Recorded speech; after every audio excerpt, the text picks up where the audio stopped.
មេសួរនាងខ្ញុំឈ្មោះសំឡានស៊ីនីនាងខ្ញុំគឺជាសិស្សម្នាក់ក្នុងចំណោមសិស្សកម្រងជាច្រើនដែលបានសិក្សានៅក្នុងមជ្ឈមណ្ឌលយុវជនឆ្នើមនៃកម្រងរបស់អង្គការពិធីកុមារស្របពេលដែលសម័យបច្ចេកវិទ្យាកាន់តែដើរទៅមុខនាងខ្ញុំតែងតែមានចម្ងល់ថាហើយយើងគួរមានលក្ខណៈសម្បត្តិអ្វីខ្លះដើម្បីអាចឲ្យអាជីពការងារយើងទទួលបាននូវភាពជោគជ័យនាងខ្ញុំសង្កេតឃើញថាវាសិក្សា Career Readiness បានផ្ដល់ចំណេះយ៉ាងច្បាស់ដល់នាងខ្ញុំមានចំណាប់អារម្មណ៍យ៉ាងខ្លាំងលើខ្លឹមសារមេរៀននៃ Module ទី1ស្ដីពីការត្រៀមខ្លួនសម្រាប់អាជីពនាងខ្ញុំបានរៀនថាការត្រៀមខ្លួនសម្រាប់អាជីពមិនមែនគ្រាន់តែត្រៀមខ្លួននាពេលកំពុងស្វែងរកការងារ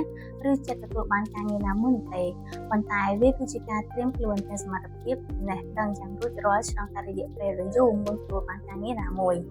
លោកគ្រូបានបង្រៀនឲ្យនាងខ្ញុំរៀបចំនិងត្រៀមខ្លួនជាស្រេចនូវសមត្ថភាពនិងបុគ្គលិកលក្ខណៈប្រកបដោយគុណភាពនិងសមត្ថភាពយ៉ាងពិតប្រាកដនាងខ្ញុំបានកែប្រែនិងបំពេញរាល់ចំណុចខ្វះខាតរបស់ខ្លួនឲ្យកាន់តែមានលក្ខណៈវិជ្ជាជីវៈប្រសើរជាងមុនព្រមទាំងបន្តអភិវឌ្ឍសមត្ថភាពរបស់ខ្លួនពលគឺបន្តអនុវត្តការសិក្សាពេញមួយជីវិត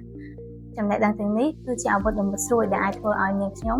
ទទួលបានឱកាសការងារដ៏ល្អព្រមទាំងមានផលិតផលក្នុងចំណោមអ្នកដាក់ទារការងារដទៃទៀតនាងខ្ញុំសូមថ្លែងអំណរគុណដល់អង្គការពិធីកុមារ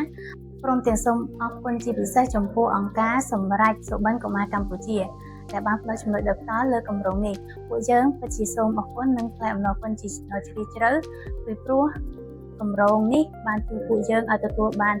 ចំណេះដឹងដ៏ល្អព្រមទាំងអាចត្រៀមខ្លួនយ៉ាងរួចរាល់ដែលធ្វើឲ្យពួកយើងអាចទទួលបានការងារមួយដ៏ល្អប្រសើរហើយខ្ញុំសង្ឃឹមថាគម្រោងនេះនឹងបន្តជួយសម្រាប់យុវជនជំនាន់ក្រោយទៀតសូមអរគុណ